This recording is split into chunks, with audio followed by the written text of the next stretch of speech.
નમસ્કાર મિત્રો, ખાસ કરીને આજના વિડીયોમાં આપણે વાત કરવાની છે ખેડૂત આંદોલનને લઈને, કેમ કે ખેડૂત આંદોલનના આપણે 2 પગથિયા ચડ્યા, હજુ આપણે અનેક પગથિયાઓ ચડવાના બાકી છે. ત્યારે હું આપને જણાવી દઉં કે જે આપણે આંદોલનની શરૂઆત થઈ છે, જે આપણું એકદમ બિન રાજકીય આંદોલન છે, જેની અંદર કિસાન સહકાર સમિતિ નામની જે આપણે સંસ્થા બનાવીને એના બેનર નીચે અત્યારે આપણે બધા આંદોલન કરી રહ્યા છે, જેની અંદર આપણી 3 મુખ્ય માગણી છે. એક માગણી એ છે કે જે આપણે 2 હેક્ટરની મર્યાદાની અંદર 3 લાખ રૂપિયા સુધીનું જે પાક ધિરાણ લીધેલું હોય એ દરેક ખેડૂતનું પાક ધિરાણ છે 3 લાખ રૂપિયા સુધીનું સરકાર તરફથી માફ કરવામાં આવે.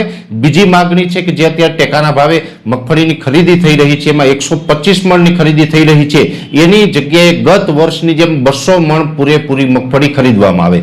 ત્રીજી માગણી છે કે વર્ષ 2019નો પાક વીમો છે જે મંજૂર થયેલો છે એ તાત્કાલિક ધોરણે દરેક ખેડૂતના ખાતામાં જમા કરવામાં આવે. આ 3 માગણીને લઈને આપણે જે બિન રાજકીય આંદોલન ચલાવી રહ્યા છે, જેની અંદર આપણે પ્રથમ પગથિયું ચડ્યા હતા જૂનાગઢની અંદર. જૂનાગઢની અંદર 10 નવેમ્બર 2025ના રોજ આપણે કલેક્ટરશ્રીને એનું અલ્ટિમેટમ આપ્યું હતું, અને એ અલ્ટિમેટમ પછી પણ જો આપણે કોઈ સરકાર તરફથી રિસ્પોન્સ ન મળ્યો એટલે આપણે 9 ડિસેમ્બરની જાહેરાત કરી હતી કે 9 ડિસેમ્બરે બધા ગાંધીનગરમાં ગાંધી ચિંધ્યા માર્ગે આંદોલન કરીશું. એ વચ્ચે આપણે એક પડાવ એ પણ આવ્યો કે કૃષિ મંત્રી કાર્યાલયમાંથી આપણે આમંત્રિત કરવામાં આવ્યા. કૃષિ મંત્રી રૂબરૂ આપણી વાત સાંભળવાની તૈયારી બતાવી, જે સંદર્ભે બધાએ સર્વાનુમતે એવું નક્કી કર્યું કે ચલો કૃષિ મંત્રી આપણી વાત સાંભળવા તૈયાર છે તો આપણે ગાંધીનગર જઈને કૃષિ મંત્રી સાથે બેઠક કરશું. એટલે આપણે ગઈકાલે કૃષિ મંત્રી સાથે બેઠક પણ કરી. ત્યાં આપણે જે આપણી 3ય માગણી છે એ તો લેખિતમાં રજૂઆત કરી, એની સાથોસાથ આપણે અન્ય પણ જે ખેડૂતને પડતી અગવડતા છે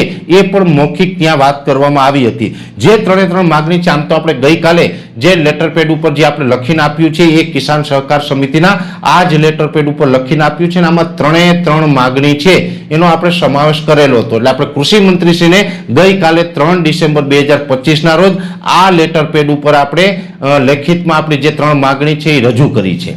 જોકે આપણે 3 માગણી રજૂ કરી એટલે આપણે બીજું પગથિયું ચડ્યા. પ્રથમ પગથિયું છે એ જૂનાગઢ